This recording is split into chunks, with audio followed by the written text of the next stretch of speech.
जिसके लेखक है संजय कामले। हे दोस्तों, मैं आपका दोस्त राहुल। रात के करीब 12 बज चुके हैं। आज फिर एक बार आपके सामने YouTube लाइव में हाजिर हूँ। जैसा कि आप जानते हैं, पिछली 5 जगहों पर हमने पूरी रात बिताई, पर हमें कोई डरावनी बात नजर नहीं आई और ना सुनाई दी।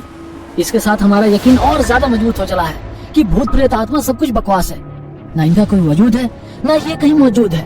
तो मैं आज इस नई जगह पर पहुंचा हूँ।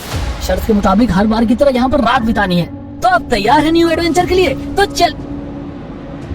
इंटरनेट कनेक्शन कटने से YouTube पर कल रात अपलोड की हुई वो वीडियो एक ही जगह रुक गई। उसने मोबाइल की स्क्रीन बंद की और मोबाइल वैसे ही अपने हाथ में पकड़कर कार की खुली खिड़की से उदासी भरी निगाहों से बाहर झांकने लगी। सुबह के करीब 10 बज चुके थे। सूरज की हल्की सुनहरी धूप जंगल में चारों ओर फैली थी। उसी जंगल के बीचों बीच एक कच्ची सड़क पर सफेद रंग की कार धीरे धीरे आगे बढ़ती दिखाई दे रही थी। कार के अंदर बैठे कॉलेज के लड़के लड़कियां जंगल के उस सन्नाटे को बिना कुछ बोले नजरों से ही समझने की कोशिश कर रहे थे। उन्हें सबसे अजीब बात ये लग रही थी कि उस जंगल में इतना सन्नाटा होने के बावजूद किसी भी जंगली जानवर की आवाज या आहट महसूस नहीं हो रही थी और न ही पंछियों की आवाज आ रही थी। इंसान तो क्या, मानो जंगली जानवर और पक्षी भी उस इलाके में आने से डरते थे। उनकी कार एक जगह आकर रुकी और धीरे धीरे सभी दोस्त कार से बाहर निकलने लगे। सब हैरान नजरों से सिर्फ चारों ओर देख रहे थे। उनके सामने एक बड़ा सा आलीशान बंगला था। उस इलाके को गौर से देखते हुए सभी चलते चलते बंगले के गेट से अंदर आए और सीढ़ियां चढ़कर सभी दोस्त दरवाजे के बाहर रुक गए। उनमें से एक लड़के ने सामने वाला पुराना लकड़ी का दरवाजा धीरे से जैसे ही अंदर की ओर धकेला, आवाज करते ही वो दरवाजा आधा ही खुल गया। बंगला पुराना होने के बावजूद काफी खूबसूरत था। दीवारों का रंग काफी फीका पड़ चुका था। शायद कई सालों से वो इस तरह आग उगलती धूप, हड्डियां जमाने वाली ठंड और मूसलाधार बारिश को अरसे से झेलते हुए भी शान से अपनी जगह मजबूती से खड़ा था। एक दोस्त ने आवाज लगाई और बंगले के भीतर चारों ओर नजरें घुमाते हुए चलने लगा। उसकी आवाज खाली बंगले की सुनसान पड़ी दीवारों से टकराकर अंदर ही अंदर घूमने लगी। तभी उसकी दूसरी दोस्त सुनैना भी आवाज लगाते हुए बंगले के भीतर बढ़ने लगी। बंगले के अंदर एक अजीब सा जानलेवा सन्नाटा फैला हुआ था। दिन का उजाला होने के बावजूद भी सभी को अजीब सा डर लग रहा था। 3 लड़के और 2 लड़कियां अपने दोस्त को उस बंगले के हर एक कमरे में, बाथरूम में, लकड़ी की अलमारी में, मतलब जहाँ छुपने की जगह है वहाँ ढूंढने की कोशिश करने लगे। और राहुल कहीं भी नजर नहीं आ रहा था। न ही उसके होने की कोई निशानी उन्हें मिल रही थी। उसका मोबाइल तो कल रात से ही बंद था, साथ ही डिजिटल कैमरा भी। सब कुछ गायब था। ढूंढ ढूंढ कर सब परेशान हो गए।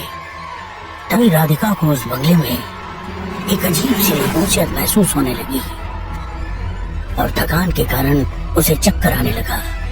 राधिका की हालत देखकर सचिन ने कहा, शायद हमें अब चलना चाहिए। नाराज होकर खाली हाथ सब दरवाजे से बाहर निकले। सुनैना की आंखों से आंसू छलकने लगे। तभी जैसे उन्हें कोई उस बंगले के नीचे बने तहखाने के बंद झरोखे से देखने लगा। काले अंधेरे में हल्की रोशनी से वो लाल आंखें काफी डरावनी लग रही थी। वो आंखें सभी दोस्तों को खोए जा रही थी। पर बंगले के नीचे उस जगह किसी का ध्यान नहीं गया। सब आपस में बात करते हुए अपनी कार में बैठ गए। सभी ने दोबारा एक नजर पूरे इलाके को गौर से देखा। दूर दूर तक घना जंगल, छोटे बड़े पेड़ों के बीच कांटों से भरी झाड़ियां, जंगल के सन्नाटे में हवा के हल्के झोंकों से पेड़ के पत्तों की सरसराहट, सब कुछ इतना खामोश था जैसे किसी कागज पर बना चित्र। ये सब देखकर विवेक ने कहा, यार, दिन के उजाले में तुम लोग साथ होने के बावजूद मेरी फटी पड़ी है। राहुल अकेला पूरी रात इस जगह रहा था, उसकी हिम्मत की दाद देनी पड़ेगी। उसकी बात सुनकर सचिन ने गाड़ी शुरू की। जंगल की कच्ची सड़क से उनकी गाड़ी धीरे धीरे आगे बढ़ने लगी और पीछे बैठी सुनैना ने एक नजर उस बंगले पर डाली।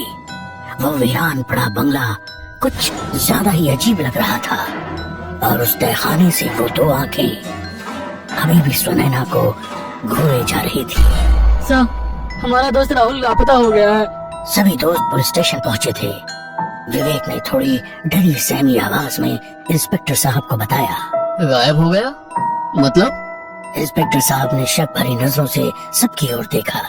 विवेक एक एक बात इंस्पेक्टर साहब को बता रहा था। बगल की कुर्सी पर बैठी सुनैना को अपना सर पकड़े रोता देख राधिका ने उसको थोड़ी हिम्मत दी।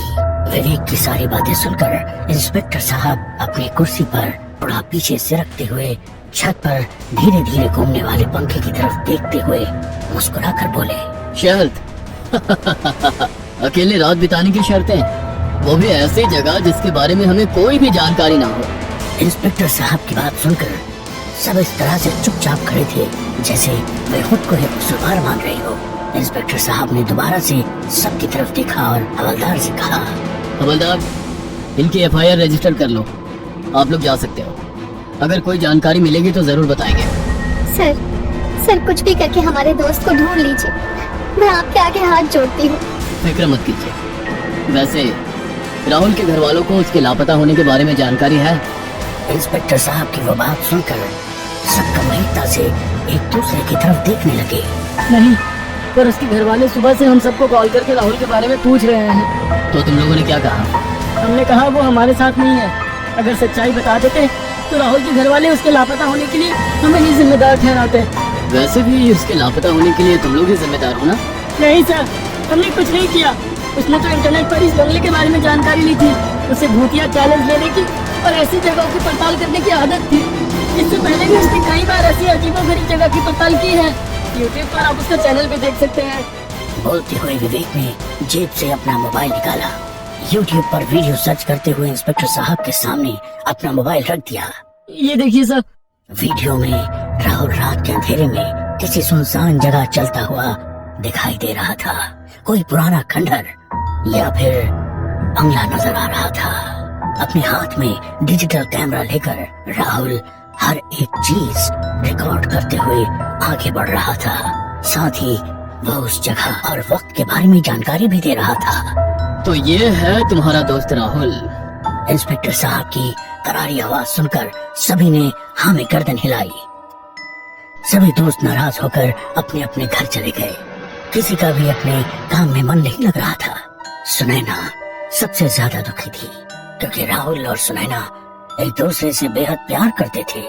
सुनैना के लाख मना करने पर भी राहुल ने विवेक के साथ लगाई वो शर्त एक्सेप्ट की, जिसका नतीजा उन सबको भुगतना था।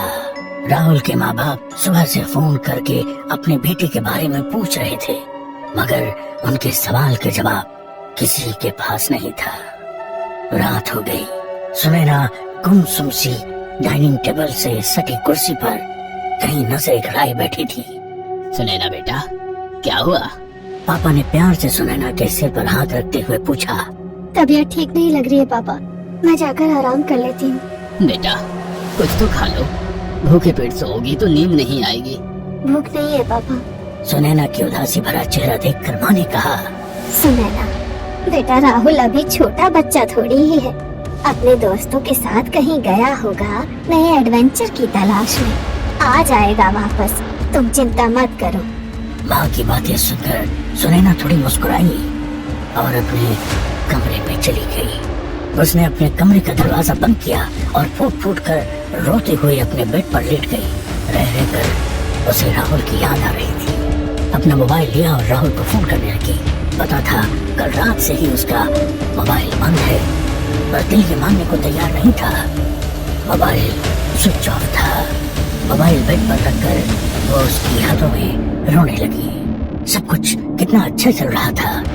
घंटों एक दूसरे के साथ समय बिताना, उसके बाइक पर बैठकर दूर पहाड़ों की सैर करना, फिल्म देखना, कड़ाके के ठंड में भी रात को उसकी फेवरेट आइसक्रीम खाने के लिए बाइक पर शहर में घूमना। एक पल में सब कुछ बदल गया।